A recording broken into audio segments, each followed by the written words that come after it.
So hello and welcome everybody. I'm really happy to be here to welcome you all. I'm Johanna Skipsrud, a board member on POG, which, as all of you know, you found your way here.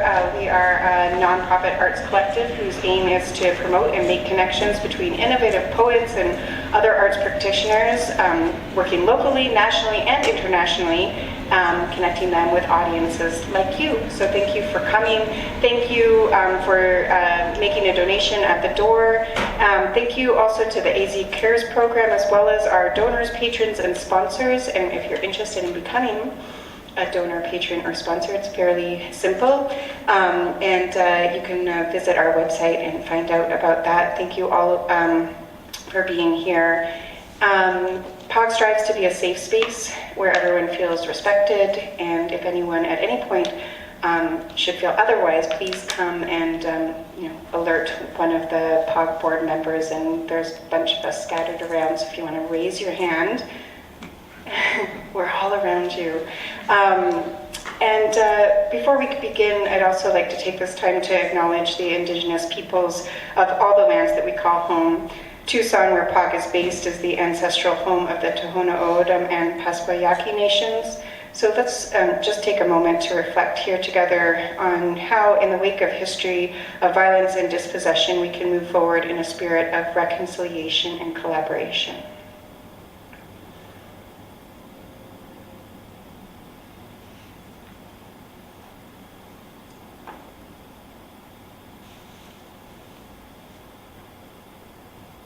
Thank you for that, and it's really exciting. I think really it's been about 10 years since we've been thinking about this event, and you'll learn more about that when John comes up to introduce Lytle. But first we have our wonderful privilege of having Tucson's own Raquel Gutiérrez coming to read for us, and I will invite Fareed Matuk to introduce her to you.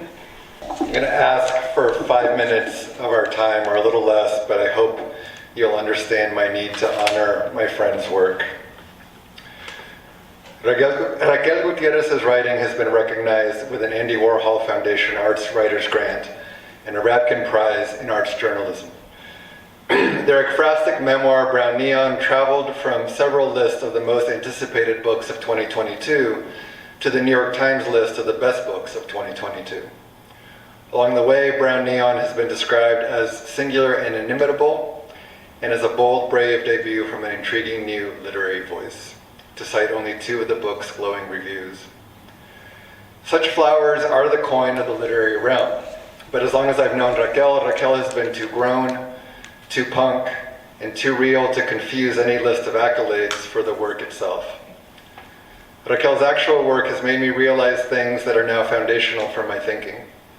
When Raquel performed in a Noise symposium convened by our own John Malillo, they picked up a guitar, looped some feedback off it, and screamed into its electronics, "I have to work twice as hard to get half as far," over and over again.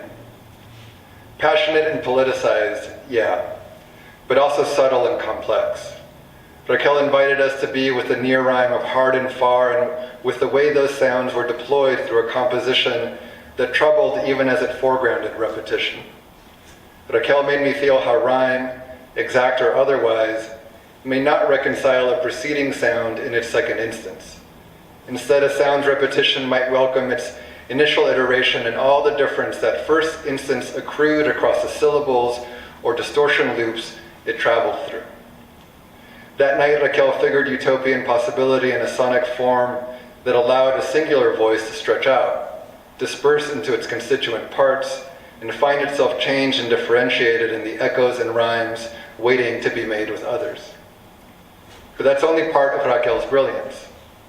The way I'm thinking about Raquel's work these days is through Cecilia Vicuña's Sonoran Kipu show that's up at MoCA Tucson.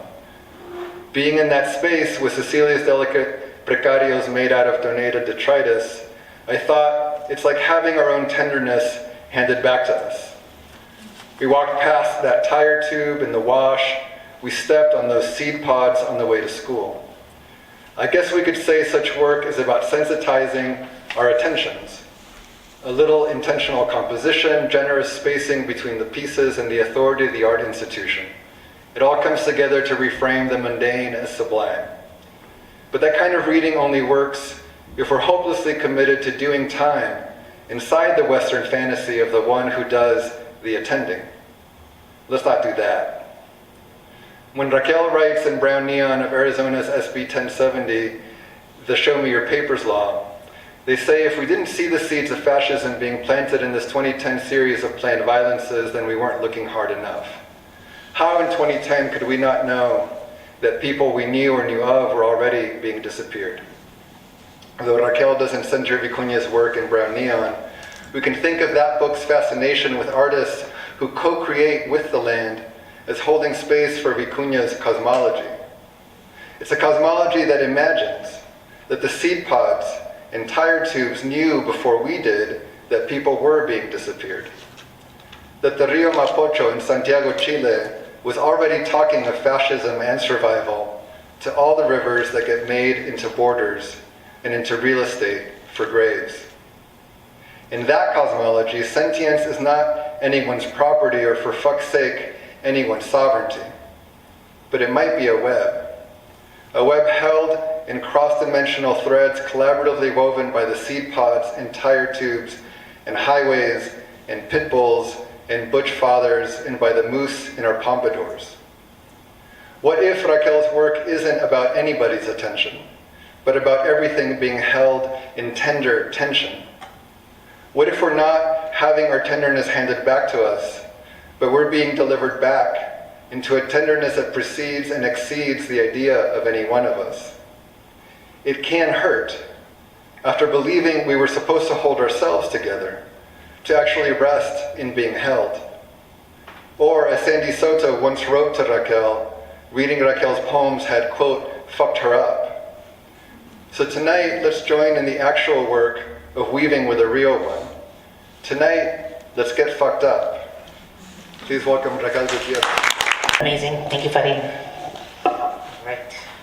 So, thanks for coming out and for being here. I'm going to read just a lot of, not quite fresh out of the oven, but maybe I took it out of the oven too soon. Some new works. I don't even know if they're new works yet, but this is right out of my writing notebook, and I'm like, oh, this is kind of fun. And also, to my chagrin, if anyone's watching The Last of Us, and sort of that third episode, in which we see like the queer prepper. So this is sort of my post-apocalyptic sort of imagining, and it does get scary, but only like not that scary. All right, let's see. I just called it the dinner party, but it'll probably change. Music played in the background as it had been all day, as Bread Fonseca cooked up several courses, starting with the sourdough they had been known for in the days following the pandemic. They didn't start the craze, per se, but they did their part to make starters and began distributing them to their friends at first. They had to close down the massage and healing studio, so close after all the painting had been done and all the repairs had been made. Bread had more time than they knew what to do with and began making starters for neighbors, the ones on their street at first. Then word got around, and of course, then word got around, it's my handwriting, sorry. Then word got around, and though no one, of course, faulted Bread for charging, that's what I wrote. The sourdough starters were a hit. Bread spreads. How could it fail? But that was a long time ago, and what should have been the worst of times, the pandemic of the first viral class killed nearly 30,000 alone in the strange desert town that housed the university, the Air Force Base, and the defense company. It disabled nearly triple the losses. Bread was grateful for the gas stove. Electricity had been cut off from their part of town for half a year now. Brainy had long ago built a kiln in the front yard, an obsession with wood-fired pizza that preceded the pandemic and would make the uncertain times bearable with creature comforts in the form of San Marzano tomato sauces, made from the special stash of cans Brainy automatically hoarded as the house practitioner. Brainy could get several quarts of mesquite by trading one can. The dollar had finally tanked around the end of last summer. People really did use wheelbarrows when they still had food at the Safeway. After that, people, as desperate as they are mean, stormed the supermarket and took every single thing off those damn shelves. It had not been long since then, and Bread knew it was only a matter of time before the bands of lonely boys with guns came looking for them and their friends. The other theys, the other thems, a few old school trans girls and some bulldaggers that just didn't want to bother with the medical industry. To be continued. Alright, cool. So then a few poems, and let's see, this one is called Performance Theory. One day I am box cutting my way through the overwhelm, such a sudden need to end a scene, and I marvel as the concrete touches caliche. It is the seed of my worry, it is the seed of my peregrination. I want to lodge myself in sediment, in a getaway car called language, and lay it all to rest. No more calls out of the shadow or the screen on the wall. No more was it plausible that one could be loved or that one might be loved. Trapped in a freezer in the dead of winter, or trapped inside a sedan in the month before monsoon. As a dangerous situation, practiced as a durational performance, as a requirement to stay in one place, as a means for your interiors to strut in the mouth of expulsion. Alright, this one is called The Necromantic is a Metaphor, and it's about freelancing. For the artist who called on the dead futurity of his friends, or rather that's what I'm trying to read through a dead man's archive. An underwear drawer that has been under lock and key.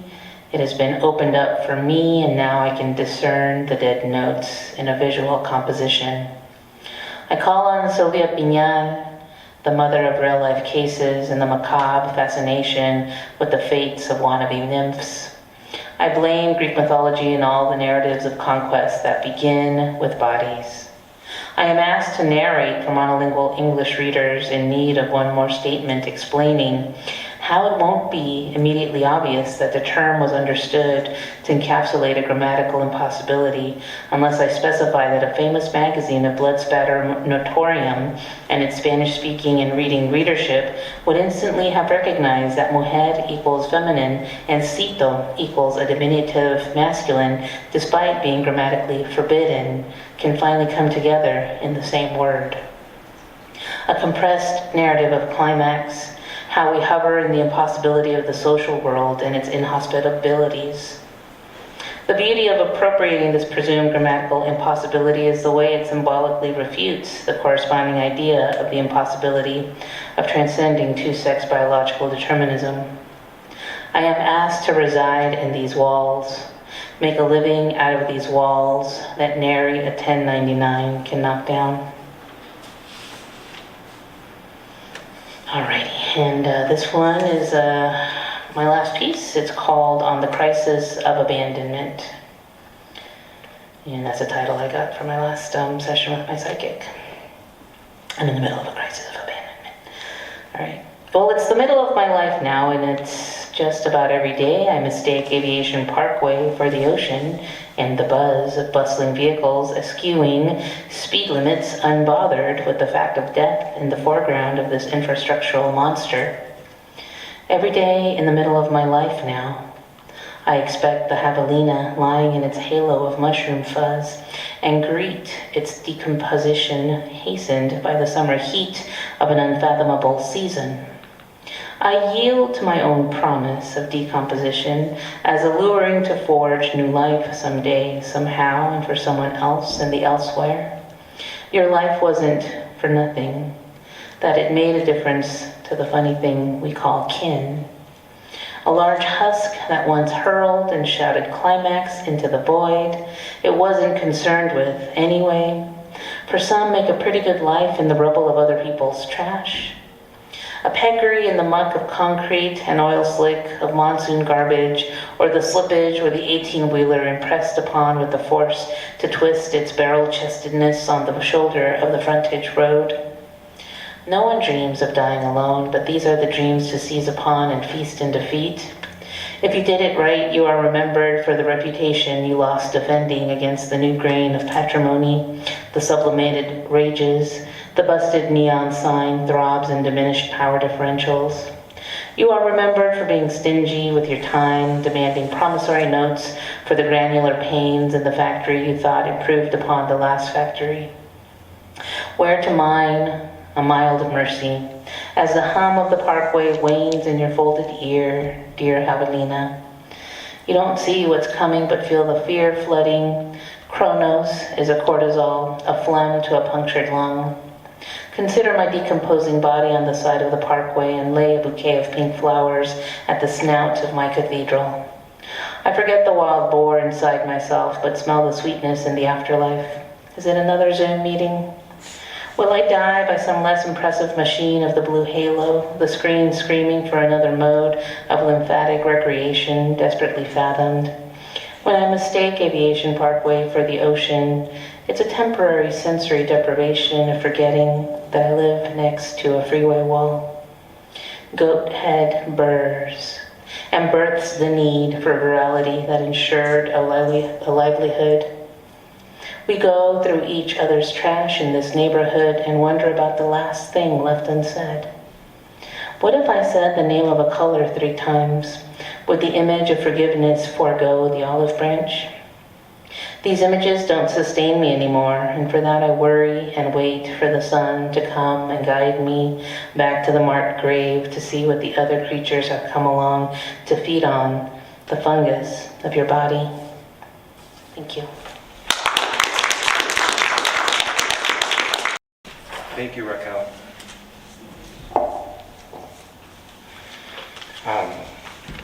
I'll take a couple minutes too to do an introduction. Thank you, Faree, for that introduction. Thank you, Raquel, again for that reading. It's an honor to, I'll start over. It's an honor to introduce my friend, my mentor, Lytle Shaw, tonight. When I was a baby grad student and a baby New Yorker, still wondering at my good luck at arriving in the city, and wondering how I'd wander about this place, Lytle was a guide to the poetic world before and around me. Not the moralizing Virgilian guide, but rather the indexical kind, the one who points you in every direction, an excited celebrator and elaborator of the occasional accidental right there in front of you, and not in front of you too. He's the kind of guide, as his work as writer, artist, teacher, mushroom expert attests to. He's the kind of guide who gives you permission to fuck around seriously, to make noise, and then go and point at things yourself. Whether writing explorations of sight through tangles of language and image, as in his 1999 poetry book, Cable Factory, paying satirical homage to poets like Baudelaire and Frank O'Hara in his 2002 book, The Lobe, or exploring the materiality of Dutch painters' mud in his recent art history book, New Grounds for Dutch Landscape, Shaw sings of a contingent, practical, and poetical research that refuses to accept given modes of narrating how we move in the world. Poetry, and yes, even its criticism, can flood out and overwhelm the language management structures that dam off not only how we speak, but also how we see, hear, feel, do, know. To get there, sometimes Shaw goes Baroque, or goes for Baroque, sorry. As in his collaborative work with sculptor Jimbo Blatchley, as keepers and archivists of the Chadwick family papers, which included in 2008 a showing of a large 3D papier-mâché model of Dutch genre paintings, the Genretron, which you could climb into through a surface, come into the internal circle, and then walk around or turn around. You couldn't walk. to see 6 different Dutch genre landscapes.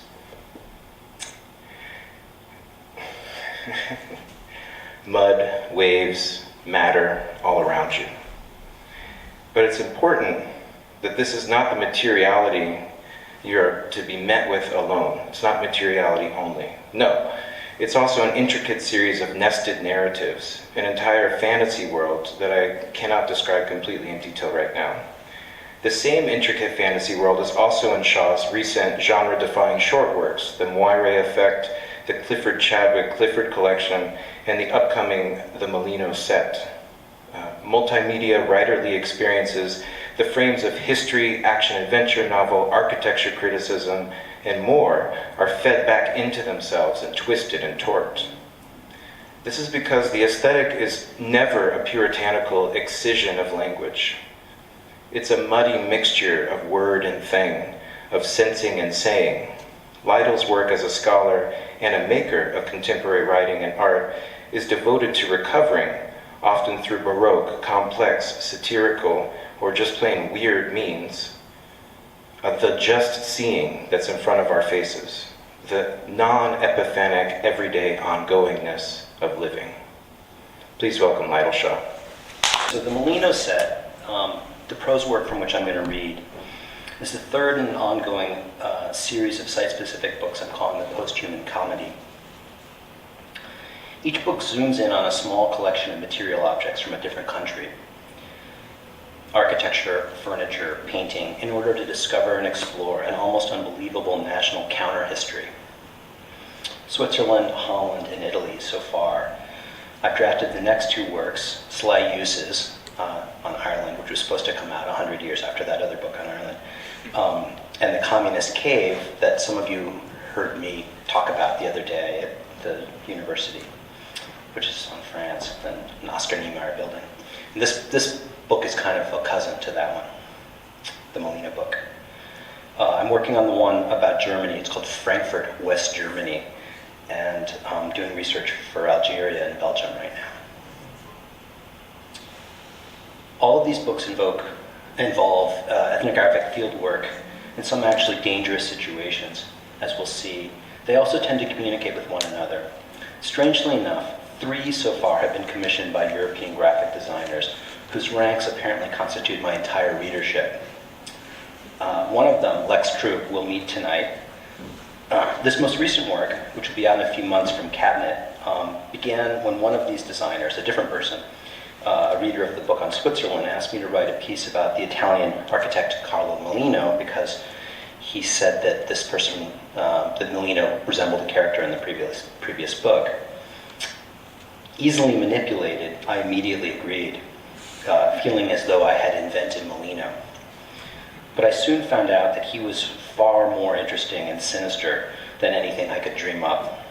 Molino was an architect, furniture designer, photographer, stunt pilot, race car designer and driver, novelist, photography historian, theorist and critic, and author of a treatise on downhill skiing.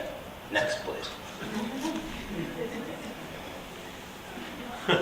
Part of the project became trying to imagine a different afterlife for his objects and spaces, which were perceived within a somewhat restrictive, you'll see, paradigm, sort of mid-century Playboy man cave, but also opening, I thought, onto a much stranger philosophy of surface that remained latent inside them. So part of the project was to try to draw this out and detoxify some of the other parts.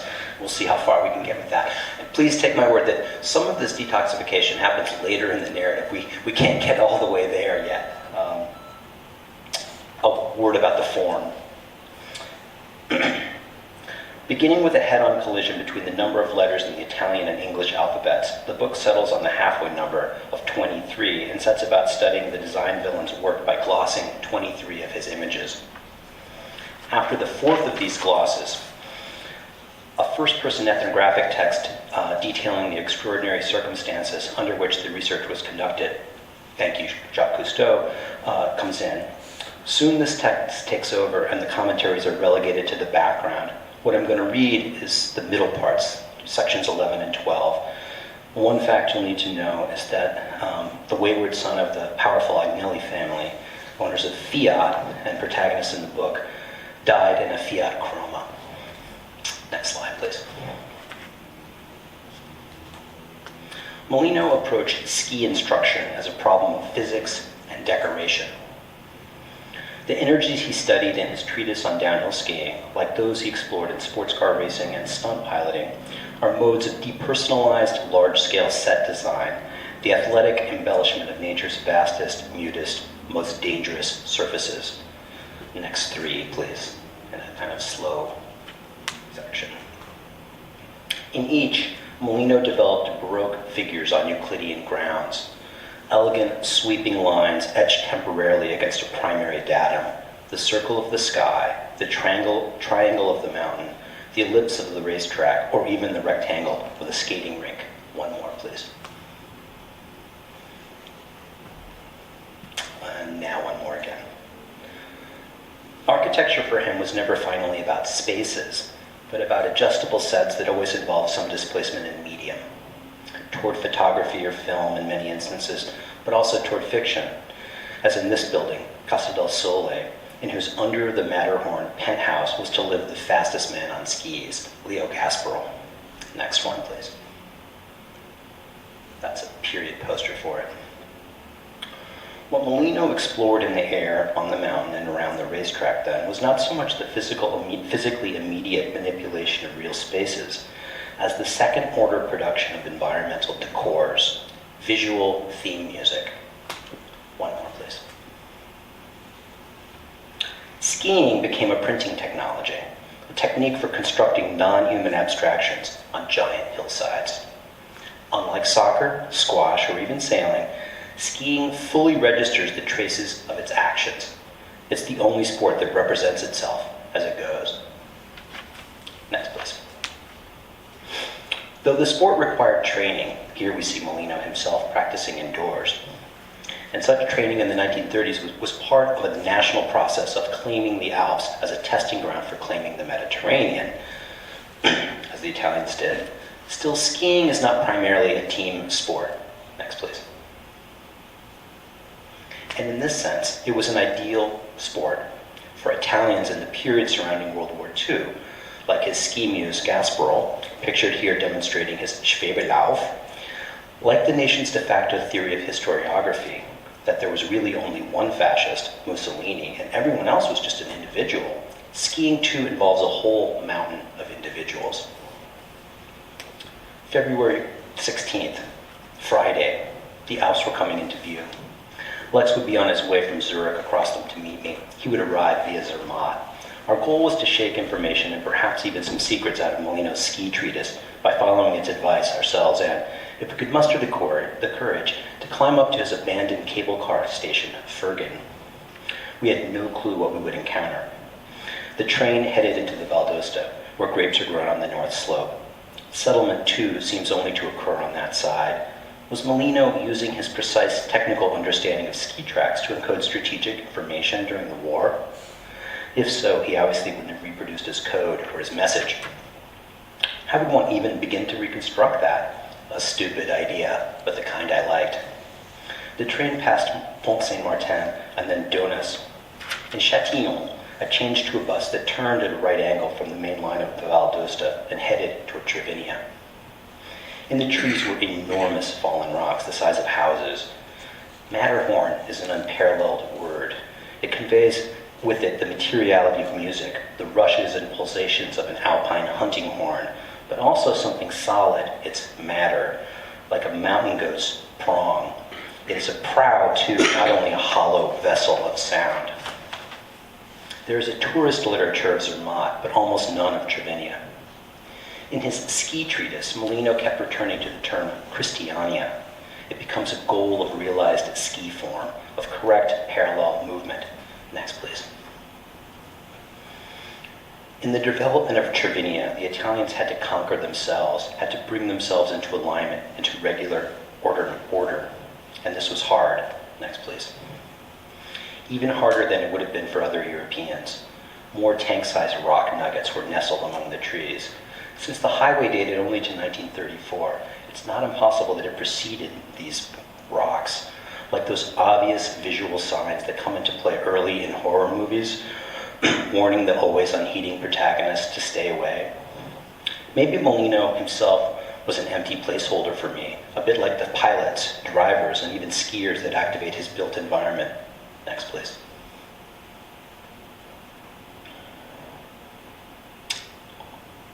One more, please.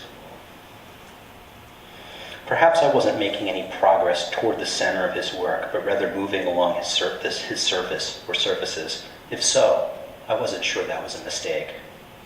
Next, please.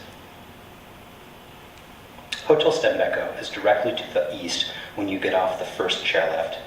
I met Lex in the lobby and rented skis next door. Next, please. You could see Molino's station far above the mountain. My mind turned to the diagram of Molino's treatise. A skier stands at the top of a hill, which has been abstracted into a globe of potential energy, a series of available paths. Which of these would best allow us to traverse the tilting Molino surface? Lex had been a snowboard champion of Switzerland at some point in the 90s. He'd also been to the World Cup, but downplayed it, telling me that there was always an American who won everything.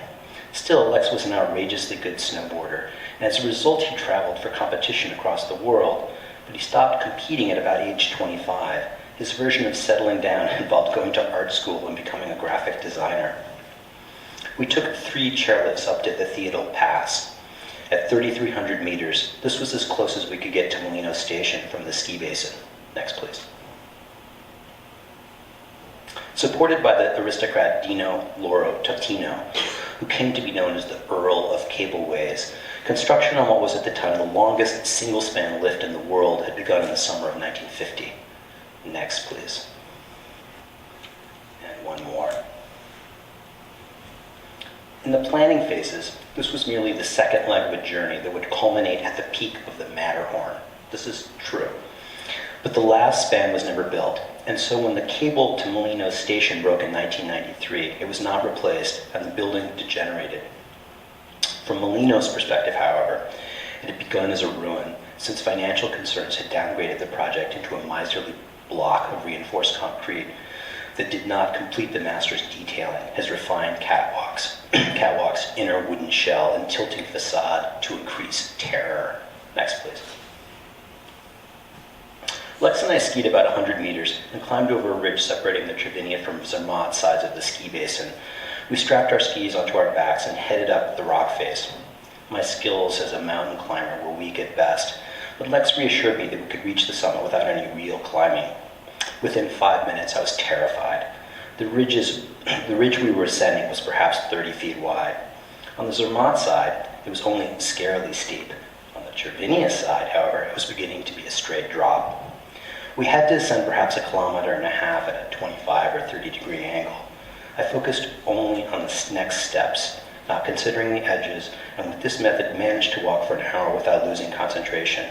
When we stopped for a break, I looked down at the snow and occasionally at Lex, who moved easily from side to side, taking in the surroundings. I was in slow motion when we started again. My strides were not landing me any closer to the summit, and with each of them, the ridge got narrower, the abysses less easy to ignore. In the late afternoon, before Lex made out the profile of the station, it was late afternoon before he did, I couldn't look up. A few moments later, however, he gave a snort, and we were at the back door. He'd put the crowbar in my bag, I discovered. We worked its magic and were quickly inside. Next, please. The interior was a bit of a mess. Snow from a broken window, signs of animal life, some trash from hikers. Still, there was in fact wood paneling, and a couple of the tables appeared to be original. I examined the seams where the wooden superstructure met the concrete base. It felt sturdy, all but the middle panel, which was oddly hollow. I stepped back to retrieve my crowbar, but as I did, I slipped in the snow, lost balance, and stumbled sideways into a built-in lamp. As the lamp fell to the side, a panel rose up, revealing a hidden chamber. Inside, mounted against the wall, was a 1940s-era map of the Mediterranean. Next, please. Below this was a notebook. On a field of marbleized cardboard, the title, Risotto Giallo. A cookbook. The format, the board casing, was the same as Molino's manuscript of his photography treatise, Message from the Dark Room. As I began to flip through, I heard the whirring of an approaching helicopter. I paced to the nearest window. I knew that an artist had once hired a helicopter to document the building, but the 4 men now swinging down on ropes were no artists. They wore matching orange and black ski jackets above dark fitted leggings. After them came another man, a bit older, in a black jumpsuit. They all had rifles. As it happened, Lex and I were both wearing blue jumpsuits and charcoal hats. It was getting dark. Our only hope was to outski them along the crest toward the Matterhorn. A few feet ahead of me, Lex clipped in and was off on the narrow ridge. At first, we had to scissor and skate to increase our speed. Before we'd made 100 yards, though, the henchmen had rounded the observation station and opened fire. Next, please. They lit a flare and continued after us. I could now make out the unusual black stitching on their jackets. Following along the ridge, we flew over several jumps. Our pursuers were not hindered. They remained close behind despite skiing with their rifles. Next, please. After the jumps, the terrain opened. Soon they began to fire again. We crouched and tried to speed up. Suddenly, my left ski flew off and I tumbled over. It had been hit just above the binding. My other ski didn't disengage, and since I had rolled over into a standing position, I was able to set off again immediately, now on a single ski. Emerging from a patch of squat evergreens, we found ourselves in a field of moguls, which we navigated between rifle shots. Lex was faster and, of course, better in the bumps, but we were both going to get caught. They were gaining on us, shots getting closer. Next, please. Lex made a bat-like gesture with his arms and signaled to turn left. It was nearly straight down. We both took a hard left and began to fly literally down the cliff. One of the henchmen flung himself after us. When we had coasted for about 5 seconds, we opened our jacket flaps and let our Schwebelaufs catch air. Next, please. These mini parachutes, popularized by Gasperl, had the effect not only of billowing out into elegant cups that framed our upper bodies. Some of the best photographs of Gasperl were those of him and his Schwebelauf, but also of slowing us down just enough not to catapult head over heels down the mountain, as the orange jumpsuited henchman was now doing. The angles of our cuts into the mountain had to remain slight, or our momentum would topple us, which for me, with only one ski, was a technical problem. But I remembered Molino's diagrams and found an angle that could offer just enough resistance without buckling my ankle. With this and my billowing personal parachute, I was almost under control. After a few distant shots, a row of crags now blocked the skiing riflemen's sight lines. We had reached the top of the slopes proper. Lex's eyes were wider than I'd ever seen them. I think he'd enjoyed the descent. Next, please. Okay, now the last chapter. Next, please. In one sense, the sterile elevation of Molino's remains a bit atypical. Clearly, he was working things out while he made it, especially the path of the somewhat ridiculous railing, or else he would never have smudged so much graphite onto the paper. Indeed, an example like this notwithstanding, Molino was a clean and precise draftsman, enough so that he seems not always to have needed a straight edge. Although avoiding use of this implement may also have been a practical way of keeping one of his ambidextrous hands, he could literally draw with both hands at the same time, one of his ambidextrous hands from enlisting the other as servant, a situation that, given who these hands belonged to, would no doubt have led to quarrels and perhaps even very literal fistfights. It's possible both were busy at the same time on the staircase, perhaps one coming up from below and the other descending. What is typical about this drawing is that it enacts movement graphically, and in so mobilizes a conceptual dimension of architecture and its representation. Next, please. At the Ipica, this is the building he did in Turin, his high-end home for urban horses, his billowing stair railing evokes a whip crack. Next, please. In his interiors, the spiral patterns of the lighting fixtures inevitably in his plans, suggest a series of tracking shots on the ceiling that will divide the inward-looking spaces into discrete image worlds. Architectural drawings from Molino did not so much indicate the dimensions of workable spaces as propel those spaces centrifugally toward the extreme fantasies that existed on the far, dark side of function. The movement Molino enacted in drawing was the theme music of this migration. Next, please.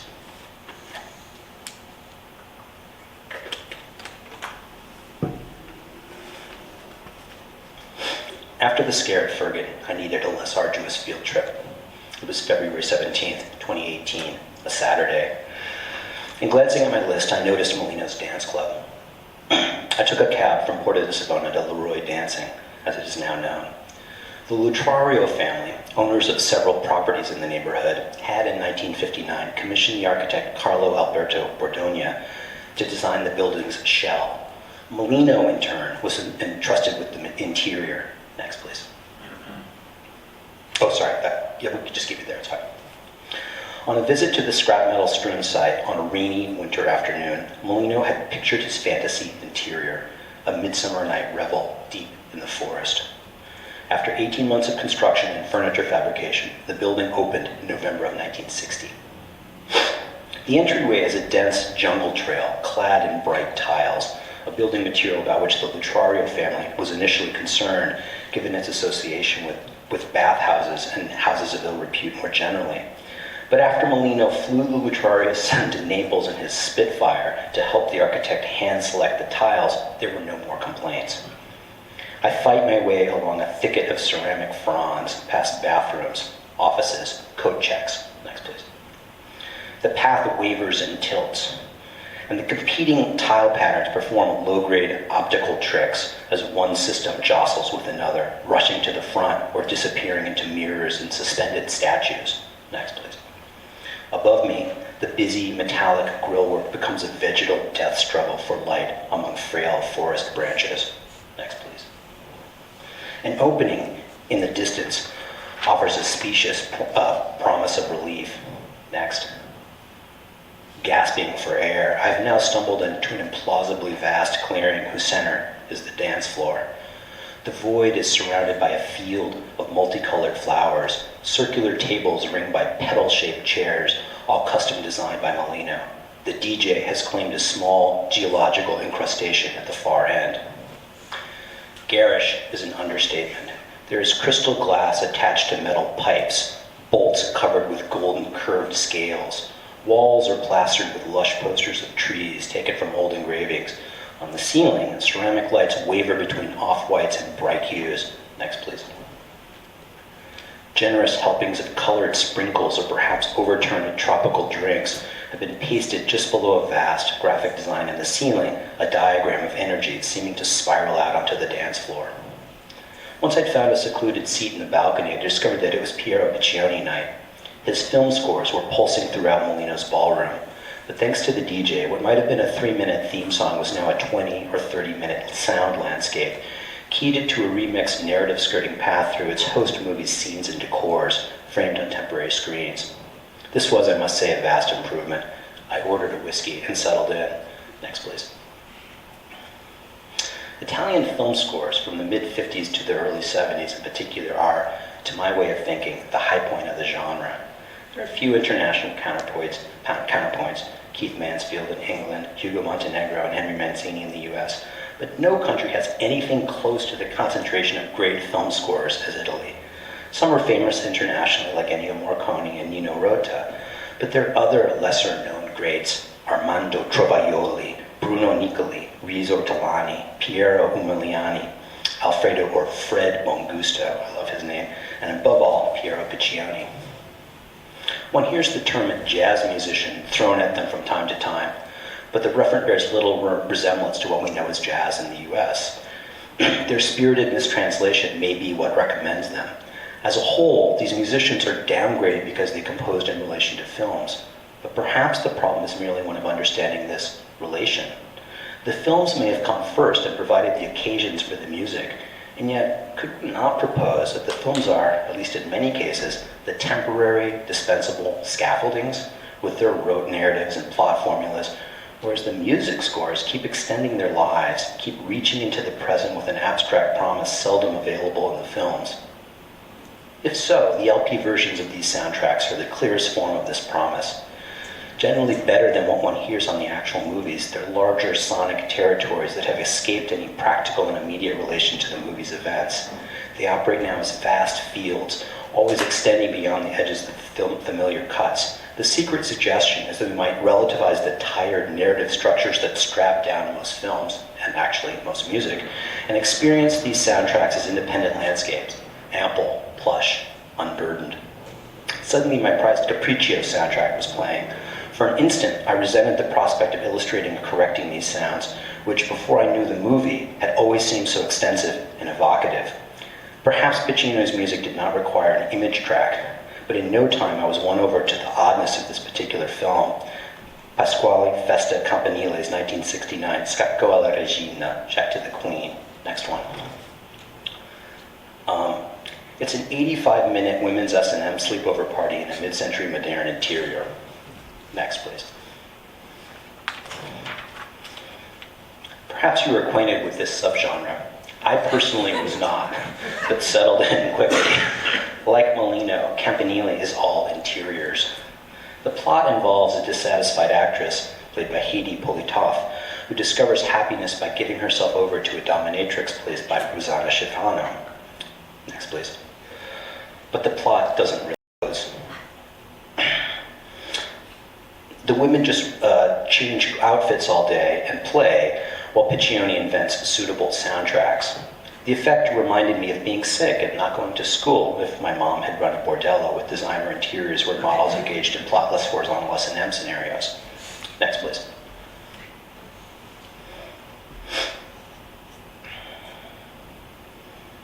I thought of Molino's mode of design tyranny, controlling all the variables of an interior, designing the clothes he made the women he photographed wear while they sat in the exact position he prescribed on furniture he designed within interiors he had composed. This control will explode, but in Campanile's film, women had claimed control of the erotic space. One more, please. There was some distant suggestion that change was imminent, even though in these odd interiors, the first manifestation of that change appears to be intended for men. Next, please. We might imagine a continuum in art between, say, Friedrich or Delacroix. Oh, one more, please. And one more. Between, say, Friedrich or Delacroix on the one end, in which the artist has to put himself in dangerous situations or unreproducible bromances in order to make what feels like authentic art. And at the other end, say, Vuillard, next please, where the painter just refuses to go outside and instead stays in a world that, in France of about 1900, was coded feminine. Scacco is obviously on the Vuillardian end, though not like the painter himself, not enough like him to allow light or vegetal matter. In Campanile, it's only pleather and lace. At one point, they actually leave the house, but it's just as you'd expect, a terrible traffic jam.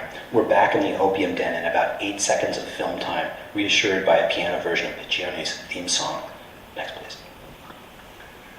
Unlike Campanile, who limited himself to interiors, Molino seems to have discovered them from the outside, perhaps on a brief hydration break from one of his extreme mountain sports. Adjusting his eyes, he recognized a territory he might conquer, not by might, but by the tyranny of design.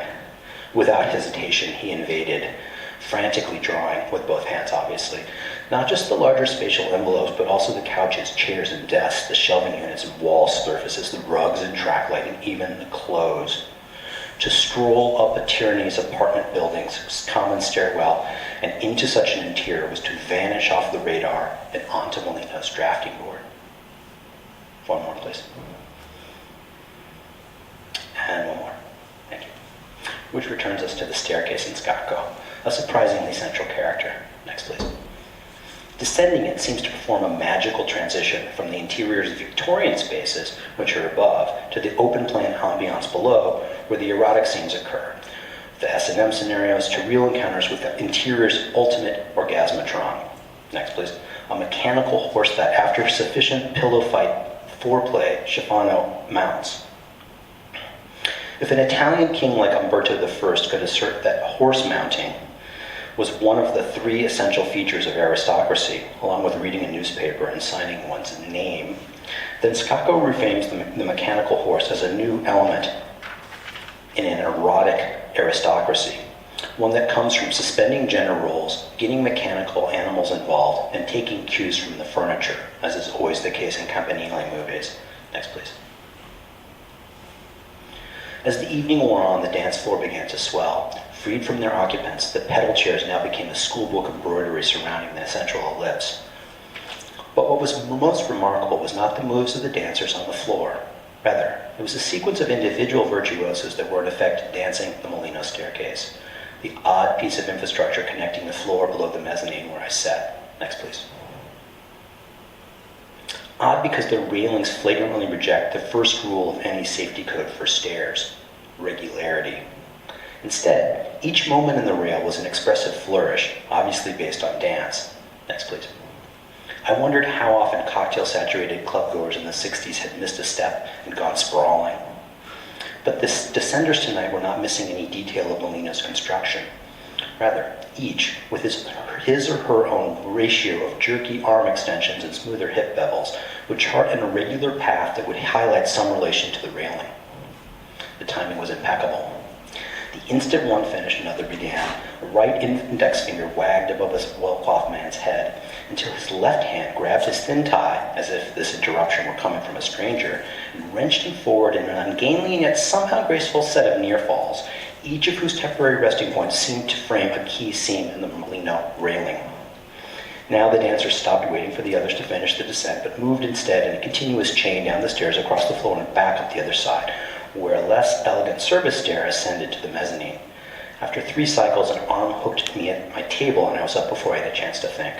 I had, however, spent some time conceiving my own descent pattern and was able to pull off a series of arcing, wobbly leg shuffles that alternated with a collection of shushing gestures that seemed to emerge from a man with a broken spine, each finger-to-mouth episode calibrated to one of the more flagrant deviations from regularity in the railings.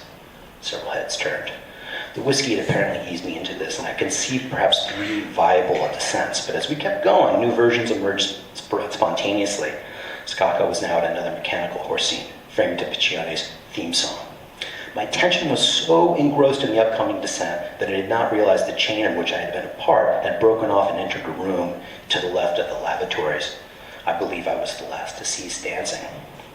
We were in a paneled wooden space that looked very much, next please, like the 1950 Molino showroom, a collapsible display environment that traveled to several exhibits, so that his furniture could be experienced in one of his typical interiors.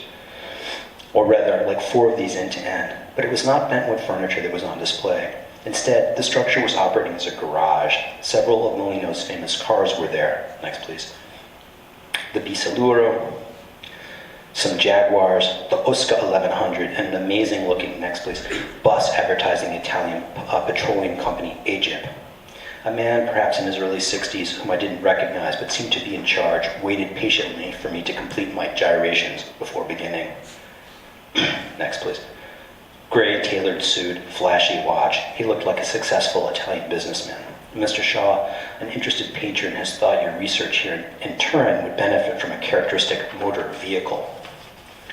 Was the Bisaluro roadworthy? Or perhaps he had in mind one of Molino's Jaguars? A gray Fiat Croma pulled up next to me. I swallowed hard. Thank you. Thank you so much, Lytle, Raquel, our beautiful introductions as well, and all of you, of course, for coming. I think, in lieu of a formal Q&A, let's just hang out for a little while, please, and I encourage you to go in and talk to our wonderful readers and ask your questions directly to them.